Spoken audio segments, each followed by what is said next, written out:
never look back. Hey, see this that championship music right here. That game 7, 3 seconds left on the clock. Are you gonna take it? Don't lose your focus.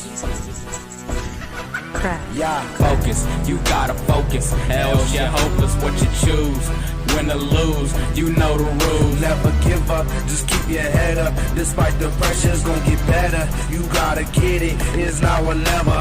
Focus, you gotta focus. Else you're hopeless. What you choose, win or lose, you know the rules. Never give up, just keep your head up. Despite the pressure, it's gonna get better. You gotta get it, it's now or never. I'm like, bruh, Brady in his prime. Houston 95 against all odds. I promise I will rise. I got that Jordan driving will to win. Cause from deep within, boy, I gets it in. From the start to the very end, me and it to win. Switch it up, it's 2 minutes left. Gotta get the touch. I'm like Tebow when it comes to clutch. You can count on me, 4th and goal, and I'm gonna score. That's the Super Bowl, I'll get that ring. Had to catch my dream, did it with my team. Feel like Poppy bottom of the ninth on our second out. Up the back, and the base is loaded, and we down by 3. Home run on the second strike. Tried to throw a curve, I'm on course. Winning is the source. We headed up north, that's to the top. I won't ever drop, I won't ever stop. Popping bottles of the champagne, had to make it rain.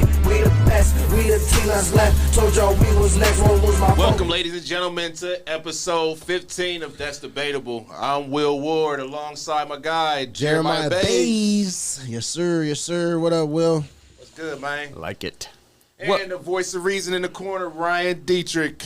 Can't leave me hanging. Thanks, Willie. Good evening, viewers, if anybody out there is watching. Good Monday night, and let's get to business. We got a full show coming up. NFL, NBA, college football, a little bit of high school action, all the latest news for you. So we're going to get into a little bit of how our weekend was. Jer, what'd you get into this weekend? Take us away. Let me see. What I do. Okay, quick shout out. If you know my story or not, no, I had over the last week was my pop's birthday, so I just want a quick shout out to my pops. Bless up, happy belated. We used to watch that new movie, The Harder They Fall. It's going crazy right now. If you ain't even watch it on Netflix, go ahead and watch that thing. That's pretty good. I keep hearing a lot about it. Oh, bruh, that joint had me all... I wasn't even paying attention to the games, man. But, yeah, Eastmore lost over the weekend. Tough loss to the Warriors. That's pretty much it. Had some things going on last night. I ain't going to get into it on air, but everybody we're going to take care of it, man. Nothing too major, nothing too much, man.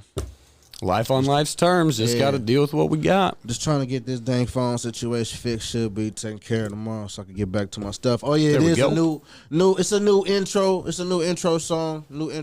Shout out to my brother, Derek Rudolph, aka Lil Rare.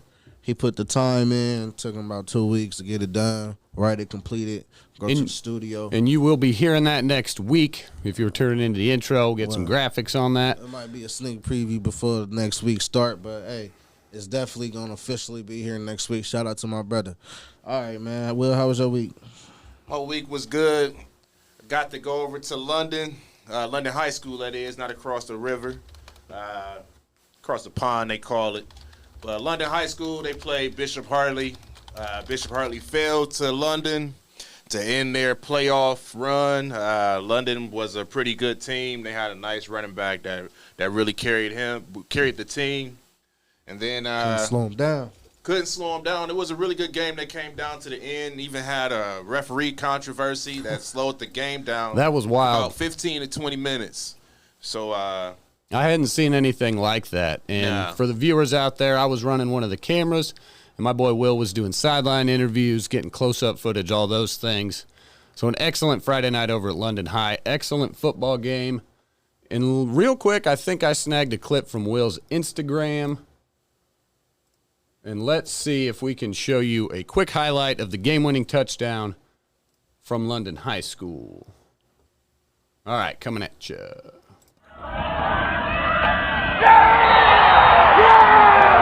And that was Will just right behind the end zone. Nice little clip, right open hole, but that was the game 23-17 at the end of that. So good shot there, Will. Thank you, sir. Hey, just doing what I do best. Just happened to be in the right place at the right time. He ran straight into the camera. Yep. But got to interview the young man. He was pretty humble. He gave most of the credit to his offensive line, the team. He said it was a team effort, and said they just got to improve on the things that they didn't get right this week to continue to move forward. So they play Glenville coming up this week. That's the number 1 seed against the number 4 seed, so that should be another good one. I believe right now Score on Air has a potential, I think it was DeSales versus don't quote me on any of this right now. It's still a lot of work in the progress, so I don't want to throw any false information out there. But other than that, the weekend was, kind of a rest weekend for me. I kind of chilled out Saturday, watched the Buckeyes that we're going to get to in a little bit. And Sunday was it was Sunday. So other than that, that was the weekend on my end. Oh, yeah, I did go to the bowling alley on Saturday with the brothers. Dude, that's what I like to hear. Oh, yeah. We Dude, got bowling's together always little a good bit. time. Yeah, I learned me a new technique. Shout out to the guy at the bowling alley. He just showed me a new way to curve that thing. Put some spin on it. Yeah, Act like you know what you're doing. Yeah. I just get up there and chuck it, right? Yeah, I know how to do it a little bit. I just got to be laser locked in. But I wouldn't say I'm the best bowler, but I'm definitely not trash. But no, I did my thing. I didn't come in first, but. All right, coming up this winter, that's Debaytable Bowling League. We'll keep y'all posted. All right, bowling league? Nah, I don't know. But bowling competition? Yeah, we can There do we that. go, big old bowling tournament. Nah. Cool, good weekend all around. Like I said, I was at London High Friday night filming some high school football. Buckeye Saturday, NFL Sunday, all those good things. So, excellent weekend. Beautiful weather around here. So enjoy it while you can before winter hits. Like we said, we watched the Buckeyes over the weekend. The Ohio State was in Lincoln, Nebraska, taking on the Cornhuskers. Ohio State 26, Nebraska 17. A little closer than most of us folks around Ohio thought. Couple of turnovers, a little sloppy play. Nebraska usually plays to the level of their opponent, whether they're good or bad. So, but they went in, got the W. Michigan State lost, which is huge. So to Purdue, them sneaky Boilermakers, man. What's that tell you? Look out. Got to watch out this week, right? That's a big game, man. You got to consider Purdue a big game because I think they done upset everybody from Iowa, Penn State, and now Michigan State. So, yeah, look out, O State. Don't be going in there thinking that them Boilermakers is playing, they putting on their hard hats to going to work. And it's prime time. The Big West noon, Division prime of the time, Big Ten is in Ohio State's grasp. With the Michigan State loss, it's Ohio State's for the taking. Yeah. I got a question.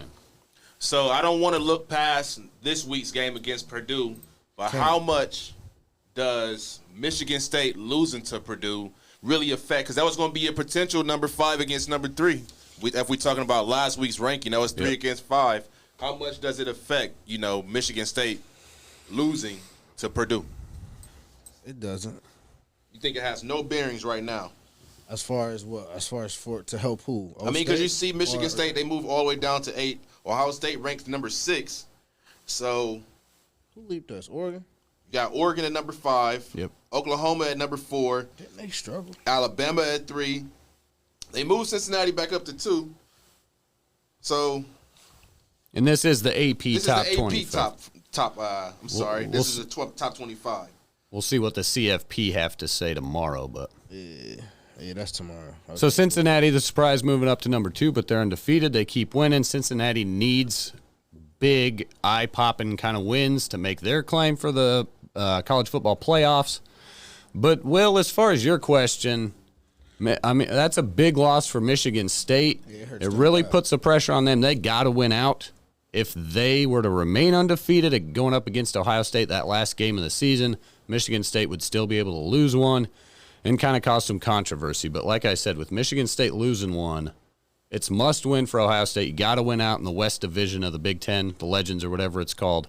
So Michigan State was in the driver's seat. Now with everybody with one loss, it's a little more even, and it's just, win or go home basically at this point. Buckeyes have got to win every weekend from here on out to get even to that Big Ten championship. Yeah, I feel like the toughest game is Purdue, man. So just don't sleep on the Boilermakers because we're going to wake up for the other teams. So I ain't worried about that. It's definitely the Purdue game because they not – like I said, Iowa, Penn State, Michigan State. They ain't playing around. Dude, they're taking them down. Purdue with you in that top 5. And it's in Purdue. Oh my gosh. And if Ohio State goes in and losing, there's 2 losses. Indiana, east side of Indiana. East side of Indiana. Okay, cool. So they're close.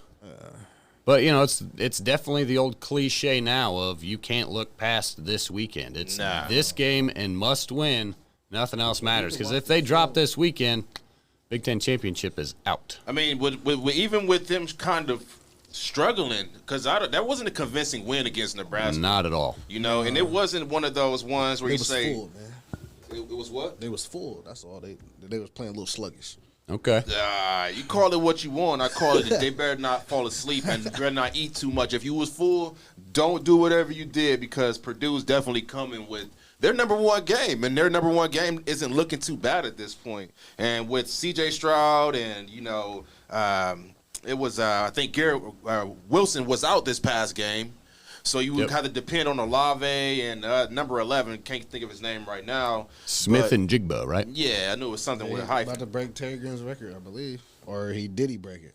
But you're going to need all of your weapons against, Purdue. And I think that's saying a lot. It's the biggest game of the year. It has to be. I mean, we thought Penn State was going to be it. They kind of squeaked past Penn State. Don't want to look ahead to Michigan State, as we said.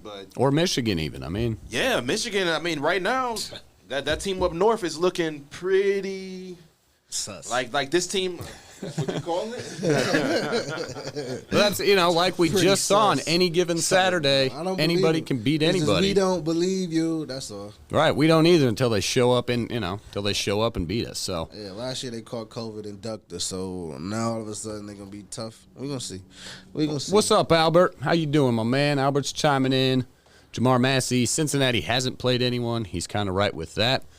That's the pip. Come on. He's talking about the Bearcats. Even that, the Bearcats. I mean, that Notre Dame has to. Do it. It's child please anywhere There in Cincinnati right now. That Notre Dame have to put you a little bit of losing streak, but y'all the 2-game losing streak. That's no, we ain't there yet. But I mean, Cincinnati is by them getting to where they are right now against Notre Dame, and the way they won against Tulsa, and they getting down to the 4th quarter and. Stopping them right there. It was potentially a fumble, potentially a touchdown. You call it what you want. It was a fumble. The guy ball didn't have control, so it wasn't a touchdown. But they keep rolling, and they're gonna have to get some respect from the playoff committee at some point. They won't. And that's somebody else got to stumble. Right. That's unfortunately that's kind of the way it is if you're not in a Power 5 conference. But like Will mentioned, the Notre Dame win for Cincinnati is their landmark. They were hoping to have SMU as a ranked opponent coming up in the next few weeks, but SMU with the loss will probably drop out of the top 25. So that weekend, Cincinnati's case, if Cincinnati, it's in the they have control. They've got to win out, and that's you do what you can and leave it up to the deciders. That's kind of the way it is. Cincinnati needs to petition for a conference move like Oklahoma did, and who else did a conference move over the summer? Texas. Yeah, so. Should Cincinnati do that? Try to go into the Big Ten. They could be tough for that. They could be on the Wisconsin, Nebraska side, add a little extra comp in there because that side sucks. So and they put everybody on one side. And that's what they need. Instead of trying to petition for the playoffs, if they go undefeated, they just need to get into a tougher conference. And then that's how they do it. And then if they win the Big Ten championship, that'll hold a little bit more weight than the Big East. This ain't the basketball league. This ain't the basketball. I mean, and even then right now, I know I said Cincinnati is in that top, but at the same time, you want to put them up against a Georgia, Alabama, Oklahoma. I think they may be able to take Oklahoma, but other than that, Alabama, Georgia, it's going to be one of those things where you really don't want to see them come in and get a black eye. Can they beat Ohio State? Yeah. I'm going to go ahead and say it, man. And Ohio State right now is, even though I'm repping what I got on, they may not be the best team in Ohio because you don't know what they're going to come out every single Sunday or Saturday. Yeah. They come out there and they looking like, you put some pressure on Stroud. He's not taking off and running as, you've seen the JT Bears and you've seen, the Braxton Millers. And I even say, what's my man's name? Drew a blank there. The last quarterback. Oh, Justin Fields. Not Fields, but I was even Fields. Well, that's obviously, though. Cordell Jones. You know, because Cardale Jones was like that third-tier quarterback. I'm not even for sure if Stroud is up there with Jones right now. So, he's Stroud still ain't young. got no Zeke in his backfield either. Yeah, but He's got Travion Henderson. Yeah, Henderson ain't too bad, and That's you know cool. Zeke was a different. it's still I mean, right, but this he's is a rookies. different type of team. Man. Yep. They're real young. They're not all the way experienced yet, and you can definitely see it every Saturday that they go out there. So For sure. It's crazy because Ohio State's always expected to win, so the pressure's always on for them young men. Anyway. And that's, but 18, 19-year-old kids, man. So Quentin Ewers is maybe 17 still, you know what I mean? He graduated early. Young pups, but, Making that. you know, and that's with Cincinnati. They're veteran, you know, they're experienced. They're a lot more juniors and seniors. Which is why they're undefeated. Yep, that's exactly right. Yeah, give Ohio they State a take couple credit. years. I ain't doubting my team, man, but I'm just saying that Shoot, next putting the year. bread up against anybody right now, it ain't. Man, give I don't me know. O State versus the We start with Bearcats. Saturday and we'll see what You happens. know what? There you go. I would be fine with an O State Cincinnati bowl game if we don't get into the playoffs because There I you don't go. think we're gonna do anything good with them teams anyway. Let's get a Bearcat. Now they probably want the championship, but nah, they need to show that if they could beat us, they need to show that they could belong in the Big Ten at least. All right, with that, I'll keep it in the Big Ten. I was looking at Wisconsin Badgers. They getting hot, They are getting hot, actually. They're on a 5-game win streak. quiet. Rutgers 52-3. They beat Iowa 27-7. They beat Purdue 30-13. Army 20-14, and Illinois 24-0. Their 3 losses are to Michigan, Notre Dame, and Penn State. So 3 ranked Penn teams, State was good. 3 tough opponents. They've got 5 straight wins, so look out for the Badgers up north. Got off to a slow start at 1-4, but they're on a 5-game win streak. They've got Northwestern left, Nebraska, and Minnesota, so they might win out. Yeah, but that side of this, that's why Cincinnati need to petition and get over there because you got Wisconsin going on a little streak And with to get to the championship. with to get conference smoked by realignments whoever coming come up. out. Even if it is one of them M's at the end, or if it's the Bucks. Yep. And that's, Rams and the Bucks next is all we couple chase. seasons we'll probably see conference realignments with Texas, Oklahoma, everybody moving. All this Power 5 is going to change a lot. And some of your teams like SMU, Cincinnati, UCF, Coastal Carolina, those teams are going to start making pushes to try and get into those big conferences. But so that was my other highlight of college football. There were some big games over the weekend. Unranked North Carolina beat Wake Forest in a high-scoring shootout. And the other one I had was unranked TCU beat number 12 Baylor 30-28. And Gary Patterson is out as head coach of TCU, ending his 15-year tenure, something like that. So he had a good run down there, but the Horned Frogs are looking for a new coach. So that's my college football rundown. Boys, got anything else to add? Just don't sleep on Purdue, man. Read one of the viewers' comments with Ohio State. Ryan Day needs to keep the run game and the run game plan, not try to rely on C.J. Stroud to win the game. With Henderson getting the load, they would be doing a lot better. And which is very true. You know, the old Woody Hayes said 3 yards in a cloud of dust. So with a strong run game, you, of course, are going to get more production out of your offense. But that's easier said than done with some, teams. They're stacking the box right now, and they know Stroud isn't going to try to hit you off too deep. So they may play 2 safety high, stack the box a little bit. And if you put pressure on Stroud, we have seen that you rattle him. He ain't making the best decisions right now, but he'll get it together, and I believe that Ryan Day and his staff are definitely going into the latter part of this season knowing that they don't really have too many, fans in that college football playoff committee. They know they have to pull off all the stops. So by them beating Purdue this week and beating them convincingly, they have to do it convincingly and put points up against them to show that Up in committee. smoke. Yeah, they have to show the committee that they can, go into the last 2 of them M's and do what they need to do, and do it convincingly, though. That's the big part. Don't just put on a show for the fans. Do it for the committee at all times. So we shall see, though. All right. Case Keenum would have played just as Oh, good. dude, for sure. Finally. So- Hey, he did take my team to the NFC Championship game. So You got a soft spot for Case Keenum, do you? hey, he played a role in the Minneapolis Miracle. So he only do the pass. So we're getting into the NFL now, Week 9. And I'll just give a quick rundown. Scores are out there. Thursday night game was actually pretty exciting.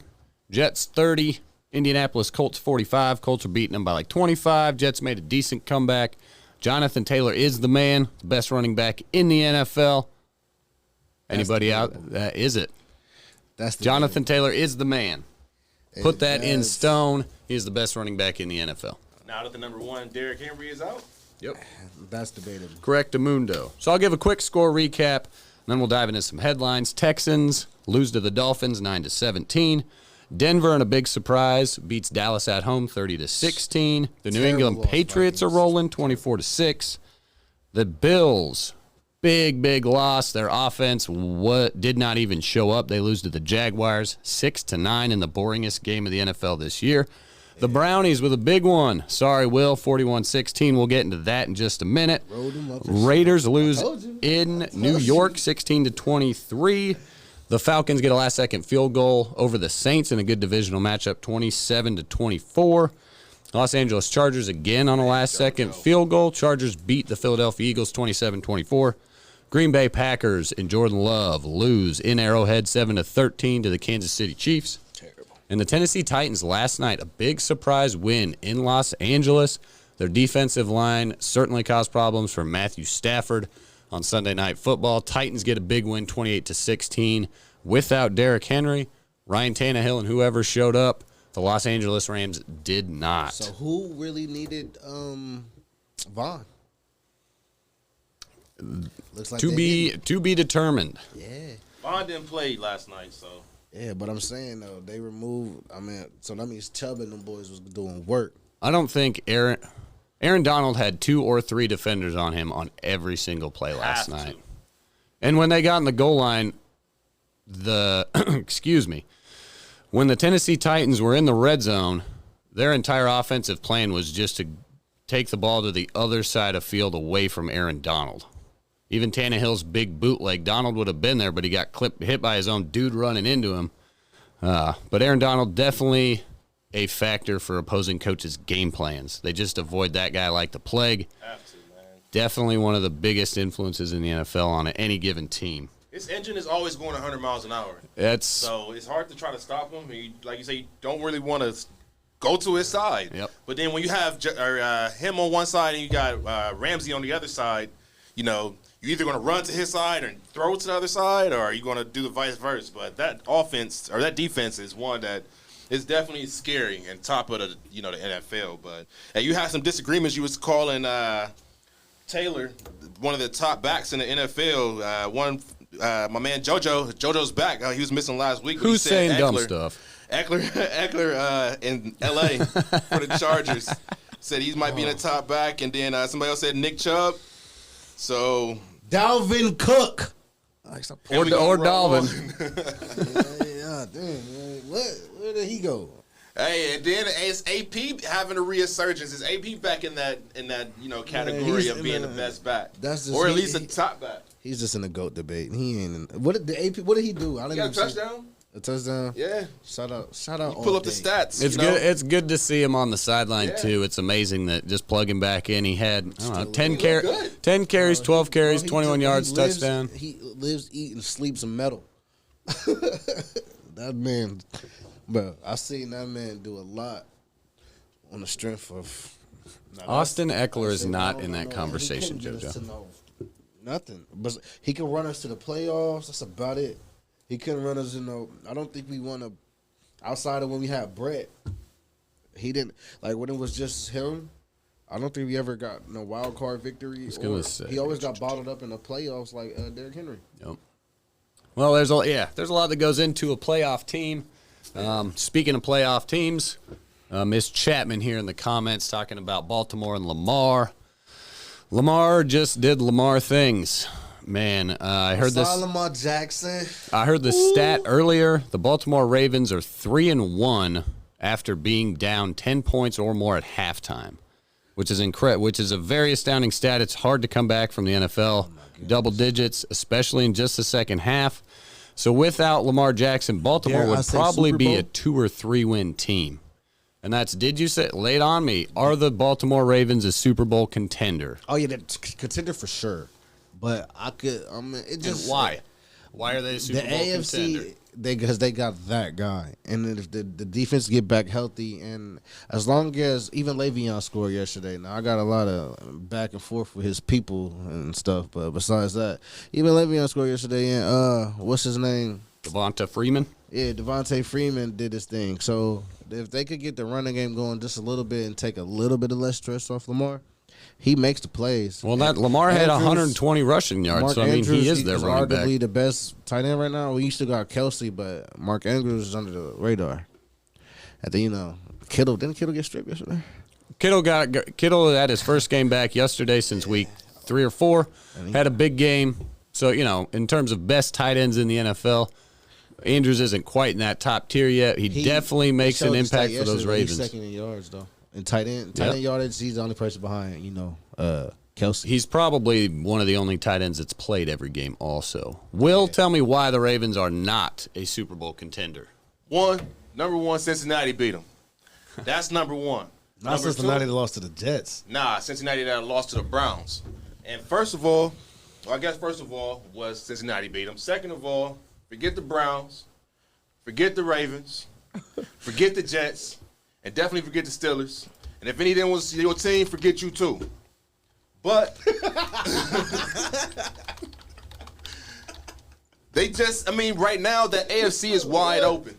Exactly. That's why the AFC is wide open, so it can be anybody at any point. In the AFC right now. It can be Cincinnati. It can be the Squealers. It can be the Ravens. It can be the Browns. It can be anybody in that AFC North. First of all, and then it can be it's not the Chiefs. So Chef Massey, who's on right now, is not the Chiefs because the Chiefs that offense is everybody didn't figure it out. You know who to stop. Put a little bit of pressure on Patty and, shut down the cheetah and go over to Kelsey. Hardman's not that much, and you don't have a running back. So for somebody like the Chiefs to really get back in, you got to have a strong defense, which they definitely don't have. So going back to the Ravens, Lamar has to be the person that scores in their offense, and at times you can stop him. Cincinnati sacked him 5 times. And Minnesota showed who Minnesota really was. They couldn't finish and they couldn't stop him at the end. So for them to really have a chance, yes, they're a contender in the AFC, but who's not at this point? So okay, I don't think that it's anybody's game any given Sunday. All right, it's definitely not the Bengals. I don't even know why you mentioned them. Just because they beat the Ravens. So the Jets, if the Jets played the Ravens, if the Jets played the Bengals again, would the Jets beat the Bengals again? No. That's my same answer. The Bengals wouldn't beat the Ravens again, and they do play again. They do play again. Exactly. So they won't beat them again. And we do play the Browns again. Like I said, anybody that thinks that's different, it's going to be a different story. We can make the bet. I've been beating the drum for the Brownies. They've been kind of quiet, but, I've been team Brownies, I guess they did what they said they would. I said they was going to win. I will kick in. I said they was going to win. Y'all both said the Bengals, didn't I? Mike White threw for 405 yards on the Cincinnati's Bengals defense. Hey.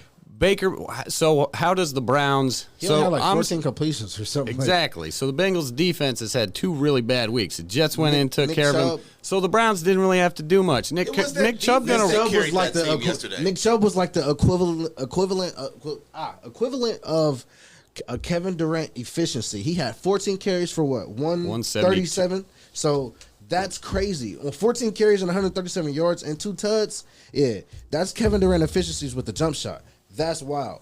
That's why they won. It's a run game. I've been agreeing with Chapman this whole entire time. Then they just said some crazy junk and said Cleveland will beat Bengals again. Child, please. They definitely will. We can make that bet next time. And you're going to be wearing some brown that day. Yeah, no way. You're going to be I'm with Will on that. There. The Browns fans that came out of the closet more than somebody that's with the rainbow flags. And Browns fans is like they talking a lot right now. Hey, mark that down. We got to flag that. We do right. Playing it. And the Browns fans are talking a lot of trash right now compared to a week ago when it was just demise. And like I said, Cincinnati is Iowa. they lost back to back. We got a bye weekend that's coming right at the right time. So anybody that's thinking different, that the team that's in Cleveland right now, it's not what they think they are right now. So, and also, it is what it is, though. And also with that, yeah, Cincinnati lost to the Bengals. Denver beat the Cowboys. The Cowboys were a 10-point favorite. Which The hurts Bills my were a Vikings 14.5-point loss. How does that favorite. lose They to them? lose to the Jags. The New Orleans Saints, who are now hot and rolling, get beat by the Falcons at home. So it was that Falcons is weekend. hot, low-key. It was that weekend in the NFL where anything's going to happen. You never know. That's why they always call it the best reality show on television. So this is definitely a wild weekend in the NFL, and that's the beauty of it. Anything can happen on any given day. That's why you need a 17-game season. You need some consistency. You need a set of data to kind of draw your conclusions out of. They had your man in the chokehold. Look at him. He got his head down. Look at him. He was. He had just fumbled after that play. I know. You know? Oh, that's why I had to screenshot. Oh, Jamar? Yeah, Mr. Chase. I mean, Chase almost had a regular type of, he didn't look like himself. He definitely had the pressure. They was double teaming him. They had, Choked. He choked. If No, you he want was to crown in the him, crown him. chokehold. They Stranglehold. choked. Mama! On baby boy, you know what I mean? Whoa. We be back. After this bye week, we going into Vegas, and we're going to squeak on Vegas and talk about Vegas, what's going on over there. But while we into the topic of the turmoil right now, let's bring up, OBJ. Aaron Rodgers and what's happening with him. There you go. And his whole entire little COVID fiasco. So, very good segue, Will. Liar. From the Baker thing, from getting OBJ out of there, the hot topic's always quarterbacks in the NFL. Jordan Love had to step in and not really do much last night against the Chiefs. But the whole thing all week has been Aaron Rodgers being immunized, doing his own thing for the vaccination, smarter than everybody. really throwing a kink in the Green Bay Packers' number 1 seed playoff chances. So I proposed this question earlier to my guys. Aaron Rodgers might be the most important player to his team in the NFL. Or is it Derrick Henry? Or is it Lamar Jackson? Or is it Russell Wilson? So I'm going to turn it over to you guys. Well, if you put all of those guys in it, the most important player to their team is definitely Lamar. The most important player of their team in the NFL. Is definitely Lamar. You going to take Lamar? Yeah, because without Lamar, the Ravens aren't.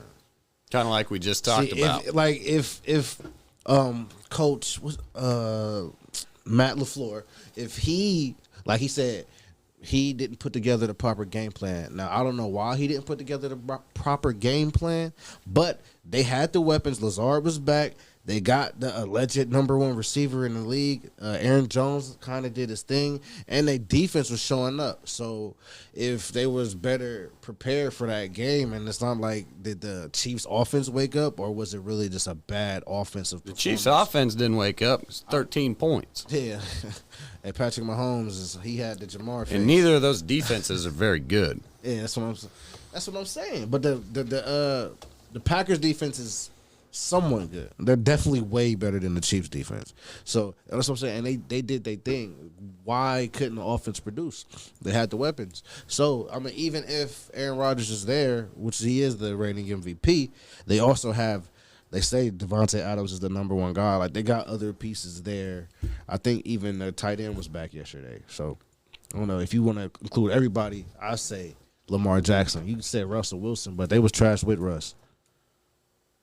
So with all that Trash being with said, Russ. They was. That's if why he you was saying- pouting They in the offseason. made the playoffs every year he's been the quarterback of their team. How are the Minnesota Vikings doing? Well, I wish we could have Russ, but he hasn't done much since the Legion of Boom been gone. Gotten them to the playoffs every year. you might say Russell. If You know, They make the if playoffs last Lamar year? was the most important to the team, you take Lamar out of the factor and they shut all the way down, correct? That's what you're saying? Yeah, 'cause Yep. the offense is literally built around with his strengths. And you take Aaron Rodgers out of the game, they can still run. That's what you're saying. They should still be able to throw the ball with their number 1 pick. They should be able to, but they didn't yesterday. Matt LaFleur said he did a terrible game plan and it didn't look like it. You reinsert Rodgers into that game, they win 100% sure, right? No, I had the Chiefs winning that game. Exactly my point is you reinsert Rodgers into that game, No, they no. win. That's not Yeah. Win. That's not guaranteed, man. How? Because that offense didn't do anything that was to the point of winning the game. They struggled the whole entire time, all the way during the game. Now you reinsert Aaron Rodgers, he's getting those passes off to. So does Mahomes play up with Aaron Rodgers on a slinging the he ball? plays Yes. the same. He's going to play the same. And that offense, that's what I'm saying. That Chiefs offense right now is almost they exposed. The one thing I'll kick in is as soon as Aaron Rodgers was announced inactive, the point spread jumped 5.5 points. Kansas City was a 2-point favorite with Rodgers. With him out, they went up to a touchdown. Yeah, so they was favored, right? But it's at home. Yeah, and it's not easy to win the Arrowhead, Right. which also could be a reason why Jordan Love struggled because it's not easy. It was in Arrowhead. Yeah, that's what I'm saying. That'd be another. That's the loudest stadium in the league. But still, 7-13, like, that's a winnable game for the Packers. Yeah. And with Aaron Jordan Rodgers, they score more than 13 points. That's a fact. He made that play to Lazard that got him back in the game. They just couldn't get the stop. Patrick Mahomes turned into Patrick Mahomes on that 4th down play. And, he found his main guy. Right, so if Rodgers is in that game, it's a 2-possession win by the Packers. They're not even in any of those positions. I mean, You take the game that Cincinnati lost against Green Bay. They don't have Aaron Rodgers. We don't lose that game. You take any of those the same way we said at the beginning of this season when we were still doing the pick'ems or whatever. We only took Green Bay as long as Aaron Rodgers was out. Yeah. You know what I'm saying? I mean, mine was predicated on him being there, and I had them still losing the North. Now, my team just didn't do their end. That's you, though, I mean, the rest of us are right. I just felt like the rest of it's 7 in a row. It was just the whole what I was saying in the offseason. I thought he was gonna mail it in this season. I knew he was gonna be back. But I just thought he mailed it in this season. It just didn't happen he until only week 9. lied about getting vaccinated, and the media didn't kill him. And dude, and when it was Kyrie Irving, it was a topic every day, and he's a distraction. Yep. But when it's Aaron Rodgers, he's immunized, Mr. Cow degree, man. He's full of cow. Do you guys? He's full of cow manure. That's what he's full of. Do you guys see any punishments or ramifications coming down from the No, NFL? it's Aaron Rodgers. It's Rodgers. He's not a media darling. He's a Mr. He's not a media darling. I mean, he's not a media darling, but he's a power play because he's definitely a plug in the league. He might not be the necessary face because Tom's there, but he's one of the guys. He's not hated. And he's the reigning NFL MVP. I mean, there's a lot that goes into it, but it's kind of crazy. That he can just say, I'm immunized. Nobody double-checked on that. I don't know how they didn't look into this. Just let him do it. He's unvaccinated. None of that other crap. And they just going to let him slide. He played on Halloween, Wicks. Yeah, John Wick. He said he grew his hair out just to be John Wick. That's how he's really carrying himself right now. Like he is John Wicks. He's invincible right now. He can go around, swagger. I own you. Everything that he's saying, he's showing it right now, He owned the Bears, but when do he own a real comp? Like, is he gonna show up when he play Brady? Is he gonna show up when he play the Rams? Oh, he's got He's got 5 other teams this year. We'll see. I mean, I'm not for sure if his COVID status is going to be taken away, and I doubt that he's going to get any kind of punishment from the NFL. Definitely with Uncle Goodell up there. I just know. He's not. The city of Green Bay is definitely not going to take him out because they right there in the contingency of a. But the front office NFC. They don't have no They don't have no owner. That's why I said the city of Green Bay. But the front office wanted him out of there. That's what Jordan, and that didn't help yesterday. But all I'm saying is, my man's lies about being vaccinated, while my other man's tells the truth about being vaccinated. The media kills him more than what. And he told the truth. He's like, I ain't feeling that, and this is why I'm standing on it. Now, Aaron Rodgers is running ducking, and he's making jokes on, what's the show, Pat McAfee and A.J. Hawk? Man, get out of here. He's sitting there talking trash on that while my guy is getting killed for his 22-minute IG video explaining why he not doing it, who he's standing up for, and this, that, and the third. Now, regardless if it's bull crap or not, if Aaron Rodgers, the NFL, NBA, maybe that's different, and the arenas versus the stadiums, who knows? But all I know is one guy lied, the other guy told the truth, and the guy who told the truth died for it.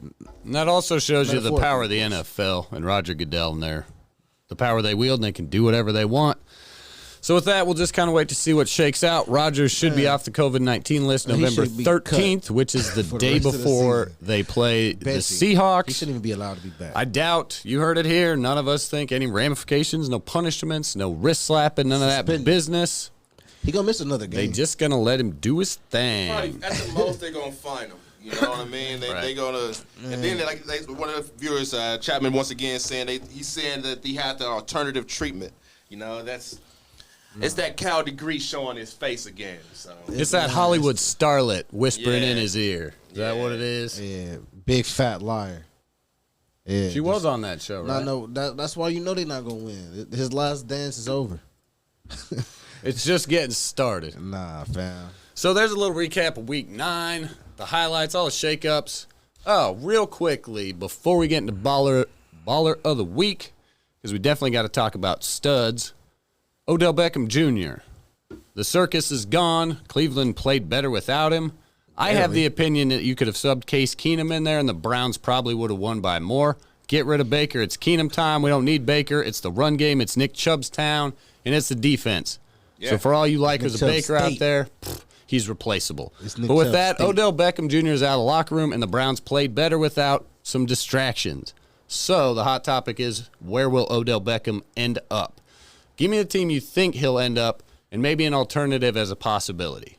Now, what is actually this waiver wire? So the waiver wire works as the worst team in the NFL, which is the Detroit Lions, has the first pick at getting Odell. Now, if they say, the Lions say, I don't want Odell, then it goes to maybe who is Miami, or it goes down to whoever is at the bottom of the list, Houston, and then it just goes all the way down from there. So you take it's the reverse order, or it's pretty much the draft. Yeah, it's a draft. However the NFL draft is, the worst team is the first pick, and then on down. So, and there might be some weekly caveats in there that, an exemption for trade the pick, something like that. But and with that in mind, with the waiver in mind or not, where you guys think he'll end up? I mean, because I would like to see him stay in the AFC North. So where? The other team the other team that's right by Ohio. Where do you think Odell Beckham's going to end up? He should go to Baltimore. Baltimore can definitely use him, but with Hollywood Brown, but my man JoJo hit my pick right on the nail. With my man Henry Ruggs just falling out of contention, and they already he kind of fits that mold of the Vegas Raiders, that kind of bad boy image, and he kind of, that type of, Dolly Parton, Britney Spears in Vegas, kind of Tinseltown. Odell in Vegas. In the lights, in Vegas, man. He kind of is right now really with Carr. You got Josh Jacobs. You got, all the rest. Was it Wheeler? Was it tight end? The tight end Wheeler, and he kind of Waller. Yeah, that's what it is. Come on, boys. He fits that kind of mold and could really help with the loss of Ruggs. So they may need a deep threat, but if he doesn't go there, and looking at how that waiver wire goes, he's saying he want to go to a contender, and I think the more he opens his mouth, is the worse his situation is going to get. You already seen his dad made it worse. Dude, that's a fact. He did good in Cleveland, though. Like, what did controversy? He did good in Cleveland. What do you mean? What controversy that he really had in Cleveland as far as off-field problems? Is he helping the Browns win? Right. That's their fault. It's the same guy that says that he Minnesota's be like 7-1 right now. So right. No, we have 2 real losses. Is Odell helping? Did Odell help the Browns win? No. But I'm saying he was productive the first 2 years prior to the injury, and now there was a lot of off-field crap in New York. There was none of that in Cleveland, is what I'm saying. Now, OBJ is such a big star; he's going to be a distraction. And then you got people like Colin Cowherd, who just craps on the Browns all the time, who he's going to highlight that stuff. So it doesn't matter. But as far as the off the field, there was no boat parties. There was no laid up in the bed with the blunt, all that, with the stuff. With the lady. All right, let me hit you with this. You say there's no off-field issues. In the past 2 years, though, he has. In the past 2 years, there's been no off-field issues. Why did they not trade him and get something for him? Why did the Browns just simply release Odell Beckham Jr., one of the most talented players in the NFL? They just released him from their team. They got no value out of him. If there are no off-field issues, why would they just release him? Well, number one, the quarterback has missed him on a lot of big plays. Now, his drops is on him. That's on him. But the missed throws, what do you want to do? Now, the game against the Vikings, I watched 2 missed touchdowns that Baker should have had. He threw one at his feet that game would have actually sealed the dub for them, but Baker missed him. And they actually missed another throw in that same game. He's missed him in some of these other big games, and even in the game, and he's not targeted as much. That's also what I hear. Coach Stefanski's offense is like that. The primary receiver doesn't really get targeted as much, so that's why the Diggs wants out. And they got the best run game in the NFL. They got the best offensive line. Run the ball. In Minnesota, they should just run the ball. Yeah. So I think Odell Beckham Jr. is going to end up with the New England Patriots. That's just what happens. So that's my guess. And with that, let's see. We're going to throw you folks to a quick commercial break while we get our notes together. We'll come back, hit you with Ballers of the Week and NFL Week 10, and then we're going to dive into the NBA, give you a big breakdown of the NBA season. Coming up, we've just got a short 40 minutes left. So we'll send you to commercial. We'll be right back, folks. It's golf season in Central Ohio. The Recreation and Parks Department of Columbus operates and maintains 6 affordable courses to test golfers of all abilities. Wilson Road, the Airport Course, Mintel Memorial, Turnberry, Raymond Memorial, and Champions Golf Course. Each municipal course is open to the public, affordable, and offers a unique golfing experience. Want to test your swing at each course? Try the City Sampler or the City Sampler Plus package. These package deals are an even cheaper way to play all 6 city courses. Restrictions apply to tee time availability. Visit crpdgolf.com for more information. Listen up, Columbus. There's a new classic rock station in town. 97.5 The Bear is coming to you from Upper Arlington. Your source for classic rock all the time. All the time. We hear those other stations in town do a lot of talking and not enough rocking. You're here for rock radio, not talk radio. Tune in to 97.5 The Bear. At 97.1 The Fan, the sun is shining, the birds are chirping, and after a year of lockdown, we can't wait to get back outside and onto the golf course. Sunshine and needing permission to golf means that Mother's Day is just around the corner. We believe it's incredibly important to show our gratitude and appreciation to the ones we love. So tell us about the woman in your life who held your family together during the pandemic.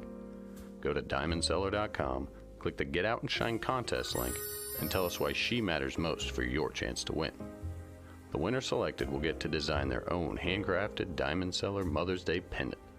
A once-in-a-lifetime global pandemic means a once-in-a-lifetime giveaway for a once-in-a-lifetime woman. You're the real MVP. While you're on our website, browse our beautiful selection of designer earrings, necklaces, and jewelry in our easy-to-use online gallery. And if you are ready to get outside, book an in-store appointment at one of our exclusive Diamond Seller locations and let us cater to every detail. When it's finally time to get back out in public, make sure she outshines the rest.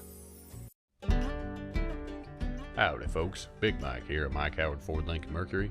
We've been your neighbors for quite a long time, so you know me, and you know why they call me Big Mike. For over 50 years, I've owned and operated the biggest American-made car dealership in Ohio. Our 16,000 square foot showroom is the largest indoor showroom in the Midwest. We have the largest selection of Ford F-150s, that's America's best-selling truck, and most importantly, we have the biggest sale of the year. The Mike Howard Ford Lincoln Mercury Annual Memorial Day Sale is the best time of year to buy a new car, truck, or wagon. We offer 0% interest and 0 cash down at signing with low monthly payments when financed through our finance department. And for our veterans, we are offering a $2,000 rebate on the purchase of a new vehicle. This Memorial Day, you can't find lower prices than Mike Howard Ford Lincoln Mercury. So come on down to any of our locations in Athens, Cleveland, or Columbus. I'm Big Mike Howard. I'll see you Memorial Day.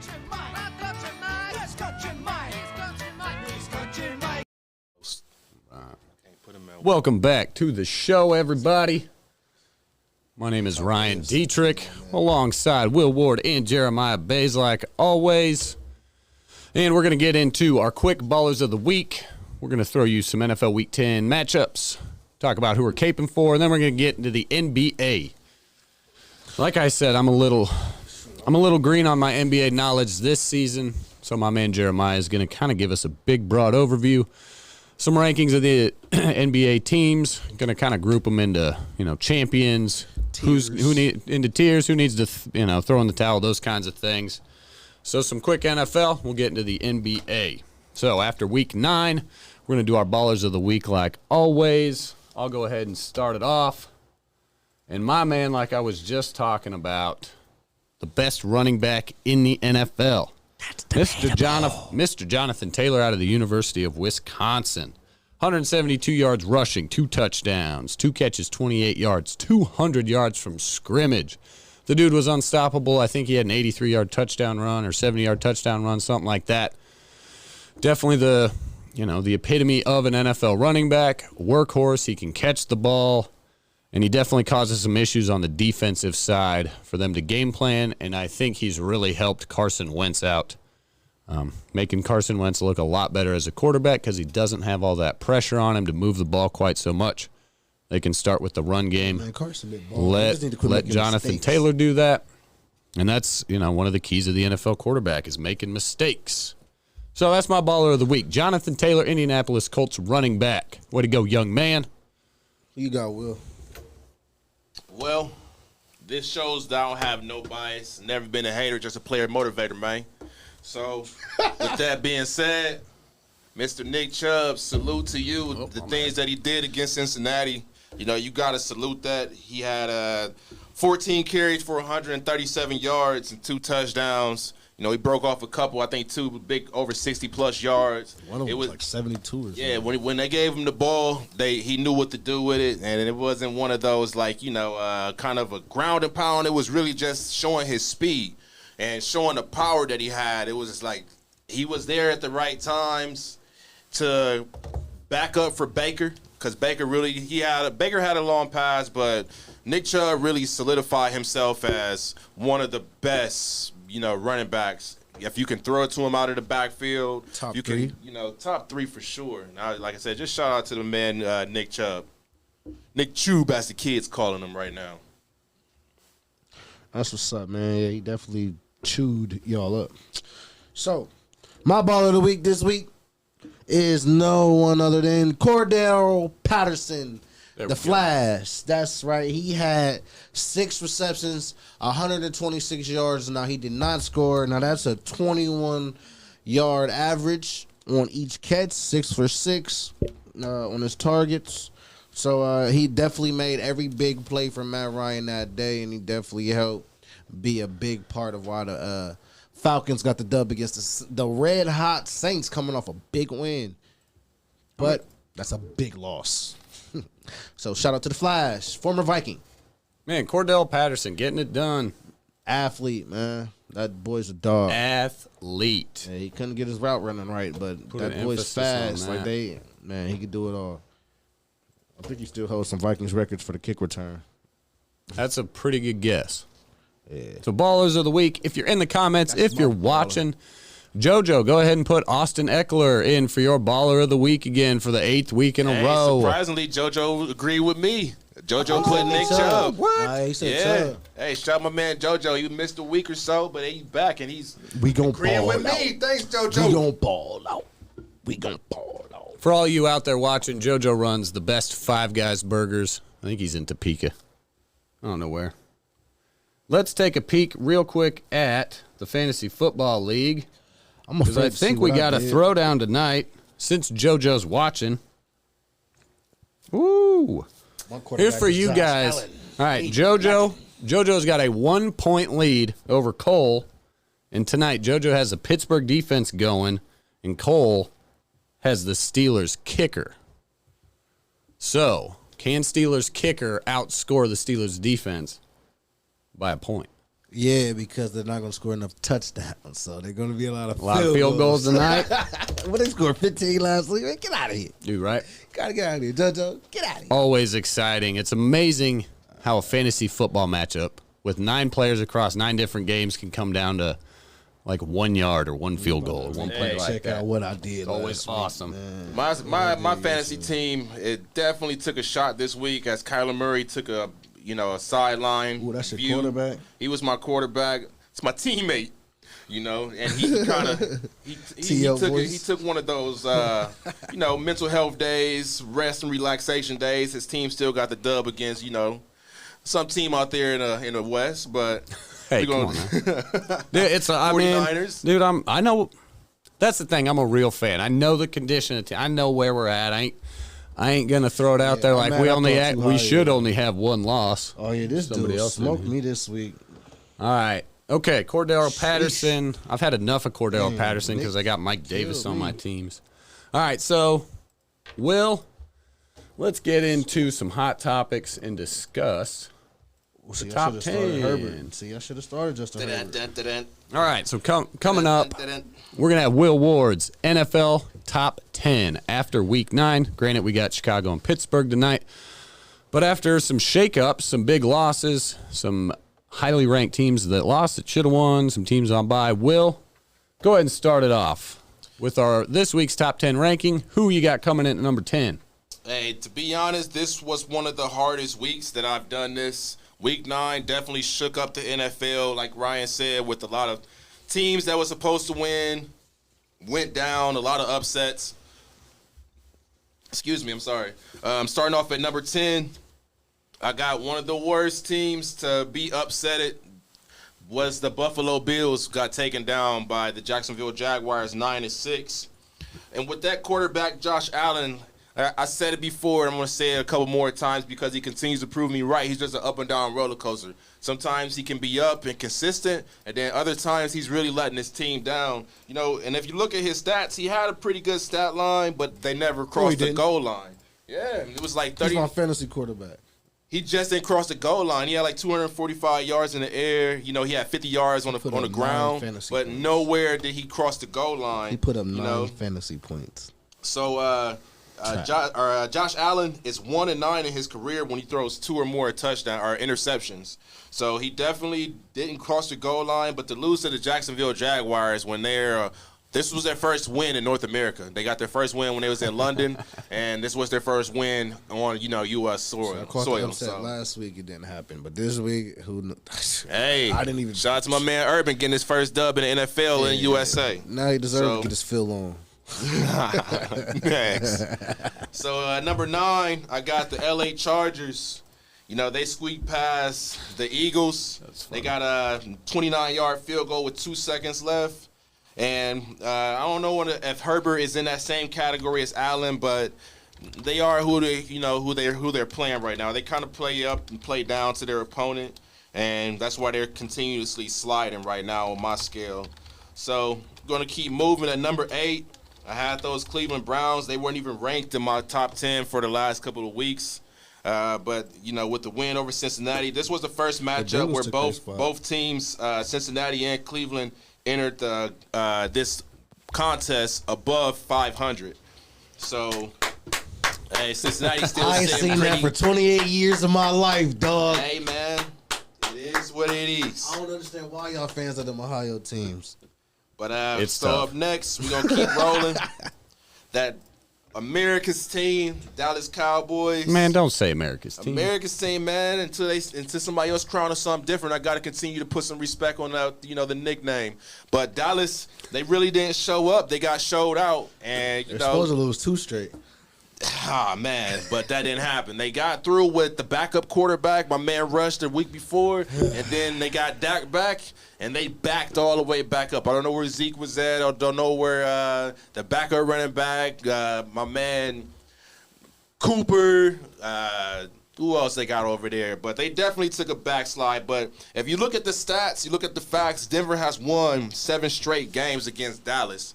So that was no surprise if you really been keeping up with that kind of with that matchup. But Dallas fell. They should rebound pretty soon coming up. Let's check the schedule, see who they got coming up. But Dallas definitely has to show back up. JoJo claims that the Bills are going to win the AFC, and that defense is no joke. So we'll get to that in a sec. The defense is no joke, but the offense right now is pure comedy. So nice. All right, Willie. They got the Falcons. Cowboys got the Falcons coming up, so they should be able to redeem themselves coming up. Falcons with the upset. But Falcons have been upset setters. So at number 6, I got the LA Rams. And that defense did not stand up to the defense that we thought they were. With coming in with Tennessee with a banged-up offense. You know, they did shut down Julio and A.J. Brown, but they did not get the win. They let, the rest of the AP come in and have pretty much a resurgence. I will make a note, too. I was watching that game last night. I believe it was one of the Tennessee Titans defensive linemen, Jefferson. He had 3 sacks, 3.5 sacks, a couple hurries, a couple pressures, was really just dominating the interior of that Rams offensive line. And it just highlights how much of a difference just one matchup can really cause a bunch of trouble for that Rams offense. A lot of pressure kind of gets Stafford hurrying. He can't get comfortable. They just can't get in that rhythm. They can't get the ball running. So one dude can really just kind of blow things up, and he just made a massive impact. And so it's just those things that highlight, anybody can win on any given day, just to, little things like that. And it shows you how important the offensive line and defensive line are as well. Stafford just couldn't quite get any. Every time they needed a big second or third down conversion, something like that, boom, guy right in the middle, causing some commotion in the backfield and disrupting things. So yeah, just that a quick note. Got 5 sacks, 2 interceptions, and got 6 points on the board for Tennessee. Yep. So, defense does win championships, and they continue to prove that, they're moving up. We didn't think that they were going to be that high after, they lost King Henry, but that defense stood up, and right now you got to continue to put some respect on them until something else happens. So, at number 3, I got Lamar Jackson and the Baltimore Ravens. I say Lamar's name because he's the glue to that whole entire team. I was going to say, you need – Oh, 5. It was Tampa Bay. Tampa Bay was there last week. They had a bye. Didn't want to move them. Like I said, this top 10 was it was kind of one of those ones where you having to fill in. You got number 6 took a loss, number 7 took a loss, number 9 they won by a field goal, and 10 took a loss. Yep. And you look at everything that's underneath them that can potentially move up. Everybody lost this week. It was the bottom feeders that were making a lot of upsets in this week number 9. So it was kind of tough to get movement up and down on this list. So Tampa Bay, they were off, and they stay there. Tennessee, like I said, that's number 4. Baltimore, they had a convincing win where you have to put, a comeback on them where they were struggling and coming back from, I believe they were down 21 at one point. So they won 12 straight games against NFC opponents.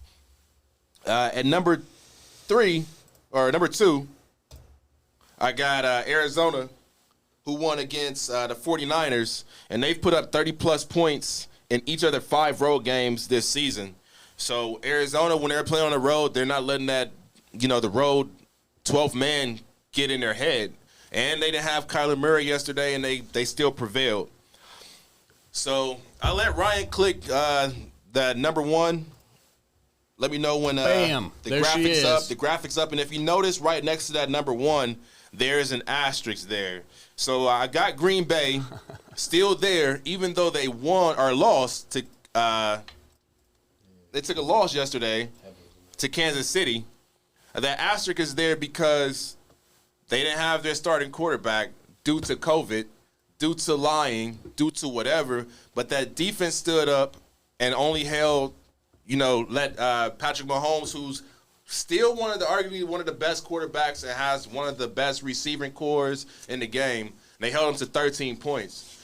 And that defense of Green Bay really showed how they're a force to be messed with in the NFC. So once Aaron Rodgers come back and you got Devontae Adams back and you got, Jones in the backfield, it's really going to be tough to stop Green Bay. So even though they lost, that's why I put the asterisks there, I still think they're one of the hottest teams in the NFL right now. So between Arizona and Green Bay, that NFC is even Tampa Bay, I can't see right now at week 9. But who knows? Next week, you have to see what happens. So that's my top 10 power rankings of week 9. Like I said, that's subject to change. In the comments section, let me know where you feel I went wrong. Let me know where your team is, and we'll see what happens next week. Pretty sure Jeremiah's going to have something to say here soon, but we go from there. I'm ready, big dog. Jer, you got a quick minute. Quick minute. Debate all right, quick that rundown. top First 10. of all, since the Browns wasn't even in there the past few weeks, they can't just leap over everybody because they beat your Bengals. Okay. They're at 10. LAC at 9. Bills, it was a stinker, but I'm not going to drop them all the way down to 10. They still been a top team this whole year. They're at 8. Tennessee, come on. I mean, I know it was an unexpected win, but how long are they going to ride unexpected wins? Tennessee is the number 1 seed in the AFC right now, just so you know. So is Iowa. I meant Cincinnati. My fault. I don't care. Hey, I agree with you there. I knew you was gonna go there. So, no. Okay. Tennessee at 7. Then Dallas at 6. LAR at 5. GB, they lost. They're at 4. Baltimore back in the win column after just chilling. They got to sit on their loss against Cincinnati because they was riding hot going to the Cincinnati game. They thought Lil Bro was just going to roll over. Nah, Lil Bro came to play that game, and then Lil Bro ain't played good since. So they went into that bye week, came out. Now, Minnesota's always been a tough team. You know, that's my team, whatever it may be. Played them tough, went all the way down to the final seconds or final minutes of overtime. I thought it was going to end up in a tie. Didn't. They got the dub. They got the best kicker almost arguably ever. So, yeah. Baltimore at 3. Tampa Bay, they just got to sit back and chill. All the other MVP favorites just fell off. All the other top teams fell off. While they are sitting on a loss to the Saints, but with the Saints losing to the Falcons, I mean, it never really mattered. The Saints wasn't going to catch them in the rankings anyway. But Tampa Bay just got to watch everybody and just chill. And then I know the last time they had a bye week, they came out of that bye week scorching hot, and they ended up getting them a Super Bowl. I kind of see that in their future again. But when we get there, we're going to get there. So I got Tampa Bay at 2, and I'll keep Arizona at 1 just because they got another win. And then the team that beat them just lost again. So there. That's my top 10. I like it. All right. Excuse me. And that'll take us into week 10. There's your power rankings. I like where both of yours at. Jer, I'm probably going to side with Jer's a little bit more. Tampa Bay up there, Baltimore. You guys are right in the ballpark, though. That'll take us into week 10 of the NFL. I'm just going to give you a quick rundown of the schedule of week 10. I'm going to shout out my Superman cape.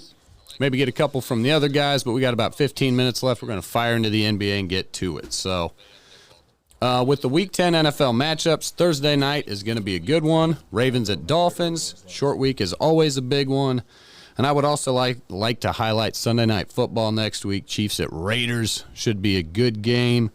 And Monday Night Football, the LA Rams at San Francisco 49ers.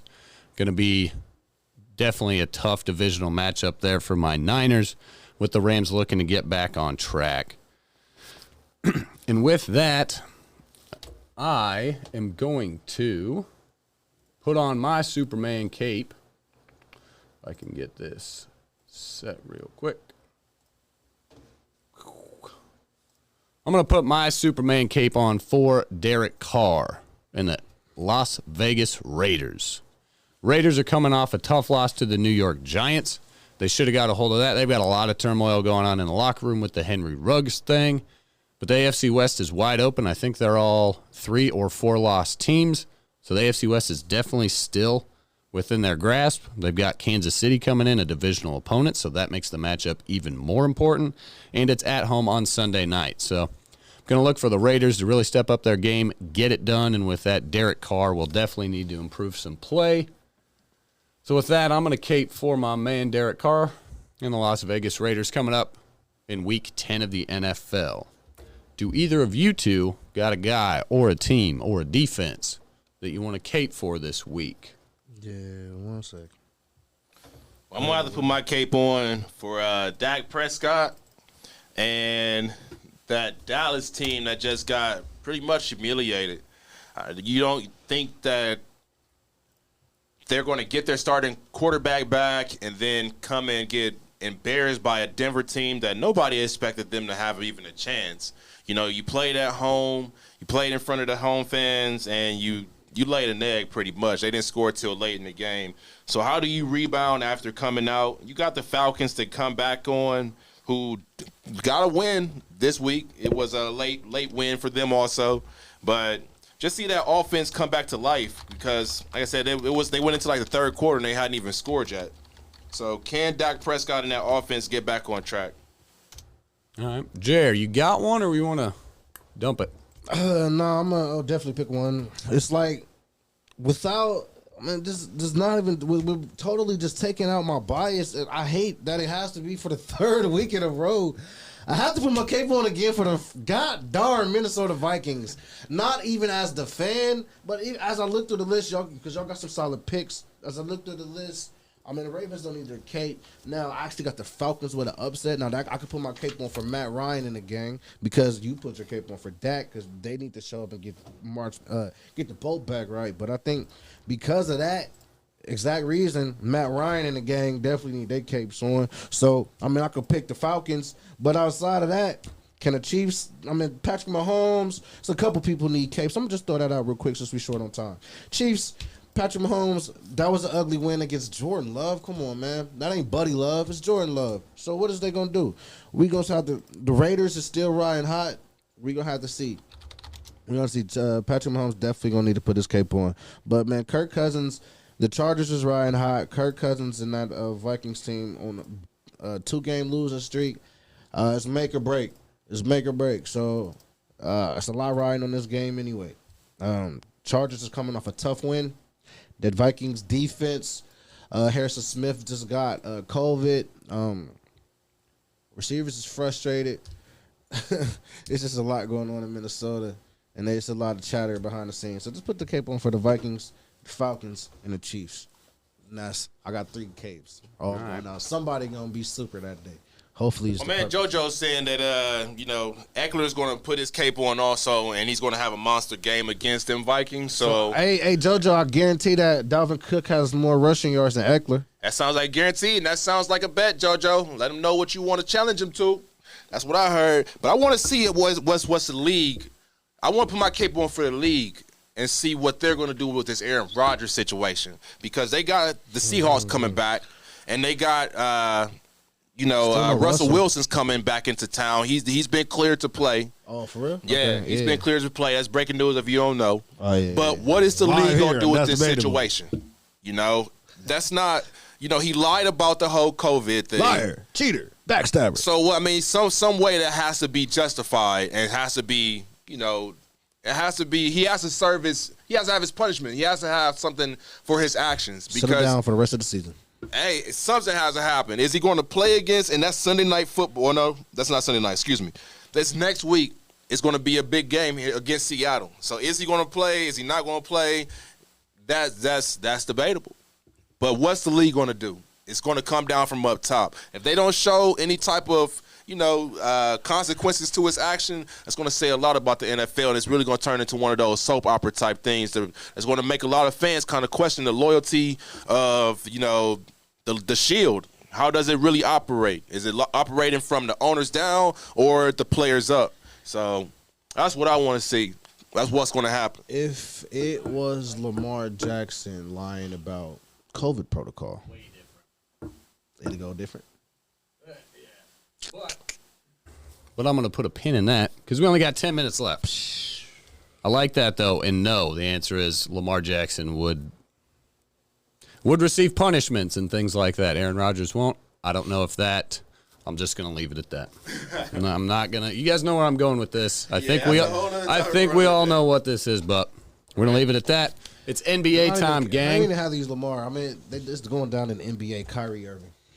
That's actually, well, let me see if I got the picture. Will, I apologize. I'm going to cut you out of this frame real quick. Left, right. Nope, you're good. We've got Jair's Tears right over you, so I can't see you for the moment. Just heads up. I've got no monitors in here, so my guys can't see what's on camera. But what we're looking at right now is Jeremiah's tiers of the NBA. He's got them lumped into 5 tiers. Got a group of teams kind of in there with each one, and it's basically going to give you a general guideline of this team's championship ready, this team's the middle of the pack, this team needs to lay it down and just kind of hang it up for the season, tank for Trevor, as they would say. And like I said, my NBA knowledge is a little bit limited. I don't watch a lot of the NBA, love basketball, so I need a little bit of guidance, and I know some of our viewers out there do too, because they're some of my friends and we talk. So Jeremiah's going to give us kind of an overview of the NBA, of, who's championship ready, who needs to grind, don't sleep, those things like that. So, Jer, I'm going to let you take it away. And for folks on screen, I'm going to remove this image here in a minute once we get Will and Jer debating about this. So, all right, fire away. My lay it down tier, Pelicans struggling, Zion Williamson, where are you at? We finally got a Zion sighting, overweight, broken foot. Is his foot broken because he's overweight, or is his foot broken because he's jumping too high? We don't know. Rockets, they got the young boys. It's not that the young boys need to lay it down, but they're the young boys, man. They just keep going as they playing teams like the Lakers close, and who knows, it's the Lakers. But the Magic, lay it down. Pistons, #1 pick just showed his face finally the last week, Cade Cunningham. Okay. So finally got a good sighting out of him. Now he's, slow moving along, but it'll happen. Spurs, lay it down. Thunder, somebody need to free Shea Gillis. I know they ain't talking about freeing SAG, but SAG need to get up out of there. They tanking anyway. But sorry, Thunder fans. So do any of these teams in this lay it down tier have do they have they're going to be there the whole year? Do they have a remote shot at the playoffs at this point? They could fall up. They could move up to the still have hope category. Right. But we'll see where they at in a couple weeks Yep, from now. If their cool. records don't present it. Right now they're all 1-3 loss teams.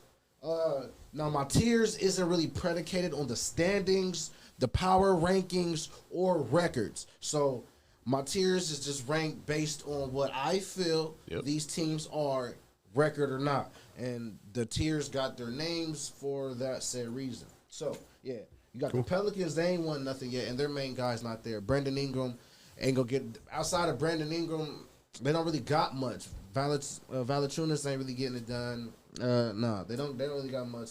The backcourt is not the best, so all right. Especially without the main guy Zion, who doesn't even want to be there. There's New York rumors and all types of stuff going on with Zion. Like I said, and the Rockets is young, but this is the lay it down tier. They just need to lay it down.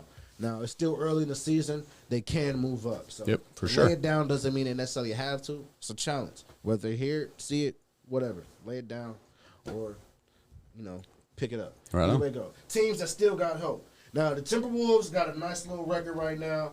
Actually, they're back below 500. Hey, that's what happens overnight. Just like How many games are we into the season? About 8? Some teams is at max 10.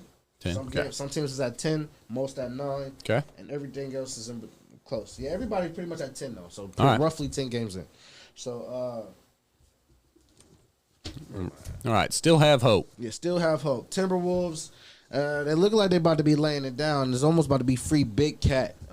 Chicago, look out, because Embiid kind of exposed us, and so we gonna have real big man problems. Vooch, I love you, but we ain't there yet. Kings, where they at? Still. Kings is at 500 right now. They got some pieces. Buddy Hill looking good. 42% from 3 ball, coming off the bench, averaging 20 plus. They still got De'Aaron Fox, Marvin Bagley. They might be trading them. The Pacers, they just got to look out. Right now, they still have hope. They could be and don't sleep on them. They could move up, but LeVert's still not back yet. Sabonis got to catch his footing. We'll do it there. The Raptors still got hope, man. Siakam, he's in trade rumors and he's not playing, but Fred VanVleet is putting on his cape, and he's definitely trying to keep him in the game. So they still got hope to be a friends play, be in a play-in tournament, stuff like that. But as of right now, we'll see. Still got hope. Cavaliers is actually looking good too. They're currently 7-4. Now they can move up in about a week or two into the don't sleep on them category. Let's see what their record look like in about 2 weeks. They lost Colin Sexton though. For a year? He's out for a while. He's Dang. always out for a while though, right? He just got hurt.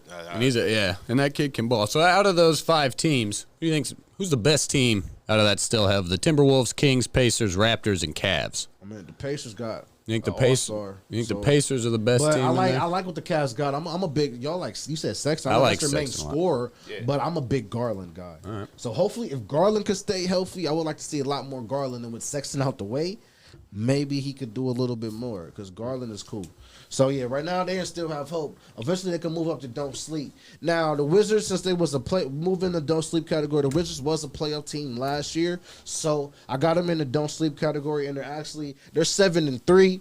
So they could be in grind time mode. But it's still early, so I'm not gonna just don't sleep on them. They're 7-3. Dinwiddie, all the Laker acquisitions is looking good, and Bradley Beal is still being Bradley Beal. I got the Bulls and don't sleep right now. It's still early, even though now power rankings they're right now the 5th seed. Power rankings got them ranked in the top 5 and stuff like that. That's cool. They're exciting, but I just watched them lose 2 games to the Philly within 3 days. It didn't look good. Now the games was close. Now in a series, I would and they don't even got Ben out there. And Ben, they keep saying Ben's a liability and all of that crap, but defensively, they could put him on DeMar, slow him down. They could put him on Zach to slow him down. So we'll see how that goes. Embiid is still a problem. Hey, that's why I got the Bulls that just don't sleep on us right now. Yeah. Even if they do look good. The Clippers, hey, man, they could be in grind time mode, but, with the Kawhi injury, they're actually starting off. Let me see where they're already at. Now they're back over 500 at 5-4. Paul George is third in scoring. Okay. Yes. Well, PG. Paul George is third in scoring at 27 a game. Nice. He's trying to keep their head afloat, so just you can't sleep on them. They still a championship caliber team For sure. technically, but they're not. Because they got the championship. Yeah, they're reeling. Yeah, but they just got that. They're missing the guys. So Yep. just as of right now, don't sleep on them. Paul George is doing what he can, and they're finally above 500. But Nice. it's early. It's early. Who else? Grizzlies. Ja Morant is the most exciting player in the NBA right now, and he's just killing it. He needs to make them free throws. He's starting to make his threes, but he's Hornets and don't sleep. LaMelo Ball has definitely got the Hornets on the map, but hey, it's early. Right now, the Hornets they're 5-6. They was 3-0 at one point, but that's first 3 games. Right. Now move up to grind time. Bucks is actually starting off slow at 4-6. Yep. But they are the defending champs. Can't have them in a we like that category, but grind time is forever grind time, especially right now. Now, Yep. they can fall down and don't sleep. We'll see where they're at in a couple of weeks, but I'm going to respect them enough that they're defending champs with Giannis on that team, so we'll see where they're at. Suns, same thing. They're the defending Western Conference champs. Slow start, but they're 5-3 right now. Still got their head above water. It's grind time for them. Mavericks is third in the West, 6-3. Luka Doncic, he's getting a little bit more of attention, so the stats ain't quite as high as scoring goes, but they're third in the West, and can they keep it up? It's grind time for them. It's grind time for the Knicks, grind time for the Hawks. The Lakers don't look good, but I'm going to respect them enough to put them in the grind time tier, but they definitely about to be in the don't sleep tier, and it's looking like it's about to be still have hope because they already making a scapegoat Russ, and Russ fought. Yep. Where's it at? 5-5, man, still alive. 1-13. Last night, 1 of 13, 6 assists, 6 turnovers. Russ is leading the league in turnovers as usual. He's either 1 or 2, and plus the all-time turnover leader LeBron James is now hurt. So we'll see what it's like when he gets back. But out of respect for what they have, I'm gonna put them in the grind time category. But they're 5-5 at 500, losing the teams that they shouldn't be losing to. And their first 15 games was cakewalks. 12 of the first 15 games is all at home. And 10 of the first 12 is like against the lower level teams like the Spurs, Rockets, Thunder. 2 losses to the Thunder. Like, that's what I'm saying. And giving up 26 and 19-point leads. You can't do that. And Russ want to be mad about Baisley dunking on him, man. It's a Bays thing. Bays is just going to dunk it. See what I did there? Anyway. All right. That's that. And the teams just look like we like that. Golden State. Hey, man. Rolling. Hey, Clay's not back yet. Jordan Poole might be 6th man of the year or not 6th man of the year. He might either 6th man or most improved player. He might get both. That's how much he's balling. Steph is looking like Steph. I believe he's the leading scorer in the league right now. Yeah, that's what I remember seeing. Actually, no. It kind of dropped down. Right now, the leading scorer is KD. And Giannis, Paul George, and then DeMar, Zach LaVine. That's 2 Chicago Bulls, by the way. They definitely will be moving up in the tier in a couple weeks. I expect that. But Miami looking like we like that. Philly is at the top of the East. Now, with Embiid being the best center in the game, because where's Jokic? Did I even mention where's the Nuggets? They're Nuggets in grind time. They're in grind time, Yep. but it's looking like they're about to be in a don't sleep. Yep. Because of Michael Porter, where are you at? It's about to be a APB put out on it. They got some struggles for sure. So, 76ers is like that. And, of course, the Brooklyn Nets, even without Kyrie Irving, is like that. Now, James Harden is having the struggles, but Kevin Durant is looking like the best player in basketball, and it's not even close. best player in the world. So 28. I noticed that you've got 3 teams from the Eastern Conference in the top tier and just 1 from the Western Conference. So just like last year, is the Eastern Conference definitely the tougher conference, or is the West a tougher conference to play in? And we've just got a minute or two, so I'll ask you some closing comments on that. Who's the tougher conference in the NBA? See, and then if you add grind time into that, there's more Western Conference team in grind time because it's a lot of more Western teams. Okay, so maybe closer. But it's the East got more of the teams that's ready right now. Now I could put the Nets started to win. Now if I would have made it last week, the Nets would have been in grind time. But since I finished it out this week, the Nets made it that we like that. But the East is still top heavy.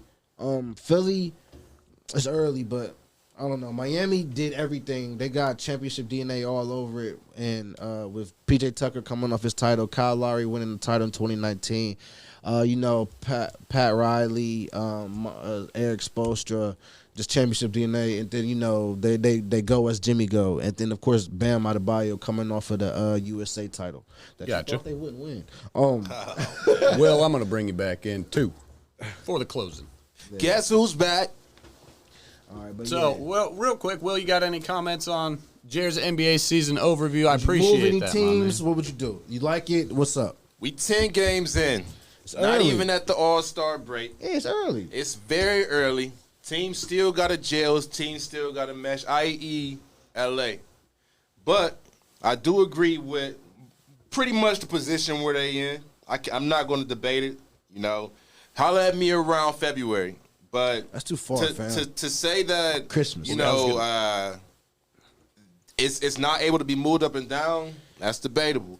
But that Knicks team, the Wizards, those teams, I don't think the Wizards are in a don't sleep. I think they're in the grind time position. Because of the record? Not because of the record, but because just how they're playing right now. Yeah. But like I said, it's still real early for me as far as NBA. It's still football season in my book.